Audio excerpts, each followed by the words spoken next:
Hello বন্ধুরা, কেমন আছো সবাই? আশা করি সবাই খুব খুব ভালো আছো। আমিও খুব ভালো আছি।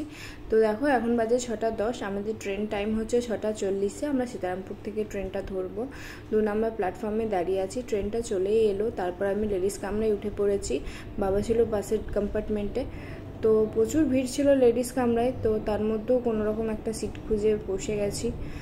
জানো তো, আসার সময় মায়ের মনটা খুব খারাপ হয়ে গেছিলো। আমারও খারাপ লাগছিল, কিন্তু বাবা সাথে ছিল বলে অতটা লাগেনি। কি করব বলো, আসতে তো হবেই। বিয়ের পর মেয়েদের বাপের বাড়ি মেয়াদ তো 3 দিন কি 4 দিন, তারপর তো নিজের শ্বশুরবাড়ি ফিরতেই হবে। মেয়েদের জীবনটা সত্যি খুব কঠিন। এসব ভাবতে ভাবতে পৌঁছেই গেলাম হাওড়া। তো এবার আমরা নামবো হাওড়া স্টেশনে। প্রায় 10:30 নাগাদ বাজে। এর কিছুক্ষণ মধ্যেই আমরা নেমে পড়বো।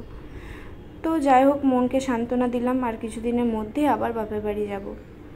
তো দেখো বন্ধুরা, আমরা স্টেশনে নেমেই গেছি হাওড়া। চারপাশটা দেখো, প্রচণ্ড ভিড়। এই গরমে অস্বস্তিকর একটা ব্যাপার।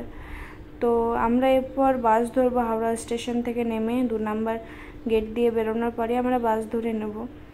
তো যাই হোক, মনকে সান্ত্বনা দিলাম, আর কিছুদিনের মধ্যে আবার নিজের বাড়িতে ফিরে যাব। তো বন্ধুরা, যদি ভিডিওটা ভালো লাগে প্লিজ লাইক, কমেন্ট, শেয়ার করে দিও। সাবস্ক্রাইব করতে কিন্তু ভুলো না। Thanks for watching. টাটা।